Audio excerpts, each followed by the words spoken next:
Saya di sini mau ngomongin Pak Luhut Binsar Panjaitan. Langsung. Nggak usah lembut-lembut, langsung.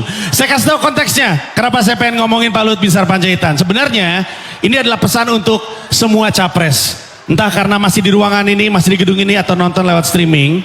Saya mau nitip siapapun yang jadi presiden, nanti pas nyusun kabinet, tolong dipertimbangkan komposisi menteri-menteri. Supaya nggak seperti sekarang. Saat ini ada satu yang ibaratnya istilah game ini agak-agak OP nih, overpower. Ya, overpower.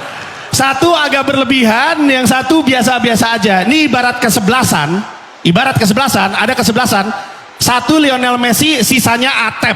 Nah, Atep 1, Atep 2, Atep semuanya.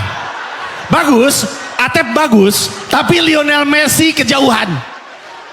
Keresahan ini kita semua ngerti kenapa, karena setiap kali ada penunjukan, pasti Pak Luhut lagi. Pak Luhut ngurus PPKM Jawa Bali, ngurus sumber daya air, ngurus minyak, ngurus 15 danau. Kemarin ditunjuk Pak Jokowi untuk ngurus polusi Jabodetabek. Perhatiin baik-baik, beliau ngurus penyakit, minyak, air, udara. Hah? Sampai beliau ngurusin geledek, Dewa Zeus nangis. Nggak ada kerjaan, makanya sekarang Zeus ngurus judi.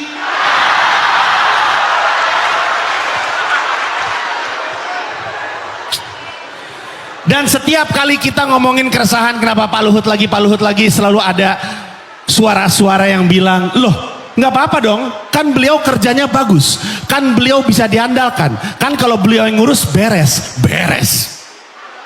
Saya terbang dari Jakarta masih polusi. Ada satu hari, 4 atau 5 hari yang lalu, Jakarta langitnya biru. Sempat tuh satu hari itu.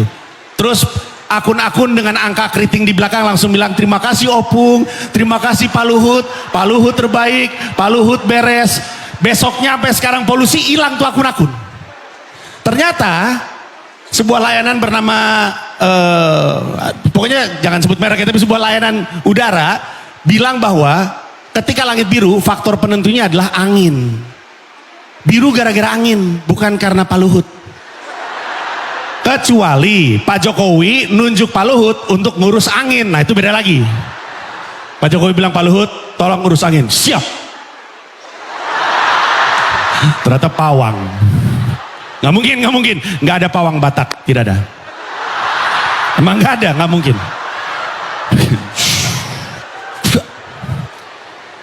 Terus ada yang bilang gini, ya nggak apa-apa dong, kan emang tupoksinya, kan emang ranahnya Pak Luhut, Menko Marves, semuanya emang ada di ranah itu. Nggak salah dong, kenapa Panji berisik? Nah ini penting sekali untuk kita semua sadari. Mari kita ingat baik-baik, beliau adalah Menko Marves, oke. Tapi ingat nggak, waktu beliau ditunjuk untuk ngurus PPKM Jawa Bali, Menko Marves disuruh ngurusin PPKM Jawa Bali. Itu berarti kita sekarang tahu bahwa pemerintah ngelihat COVID dari perspektif bisnis dan investasi, bukan dari kesehatan.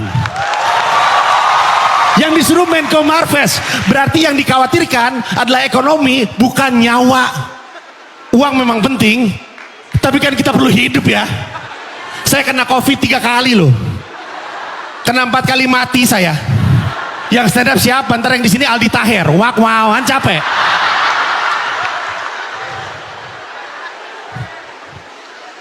Tuh bayangin.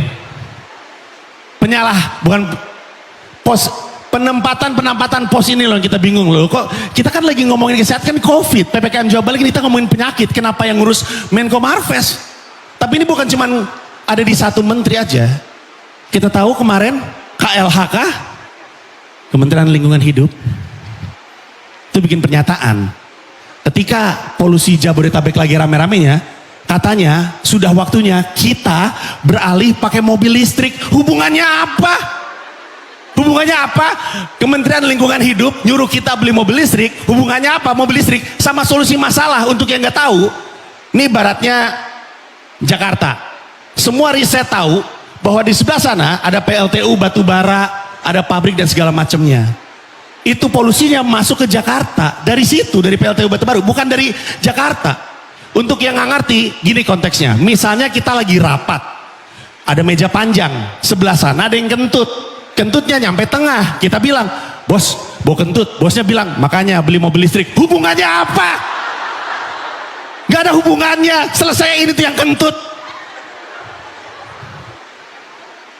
Aneh kan? Aneh, bukan cuma 1-2 menteri. Bapak Erick Thohir.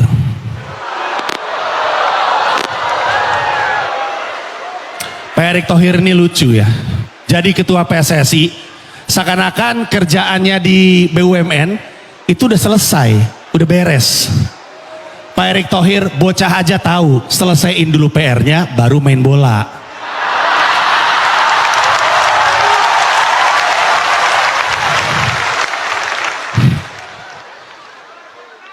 Apa sih emang masalah BUMN lah? Kemarin tuh ada bapak-bapak nangis rumahnya mau disita karena BUMN ngutang sama dia nggak bayar-bayar. Ya kan? Bagaimana dengan kekhawatiran rakyat Indonesia? Ada banyak komisaris-komisaris titipan di BUMN. Kita semua tahu yang waktu itu sempat ramai dibahas adalah ketika Abdi Sleng jadi komisaris Telkom. Abdi Sleng, komisaris Telkom.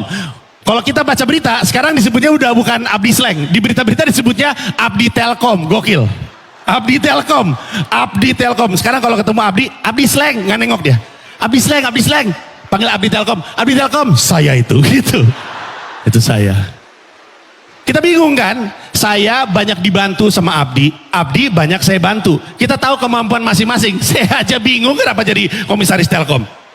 Saya baca berita, katanya karena beliau peduli dunia digital. Ya kita juga semua peduli kan? Semua peduli. Saya punya teman namanya Bonar Manalu, kerjanya main Mobile Legend. Peduli dia. Peduli dengan digital.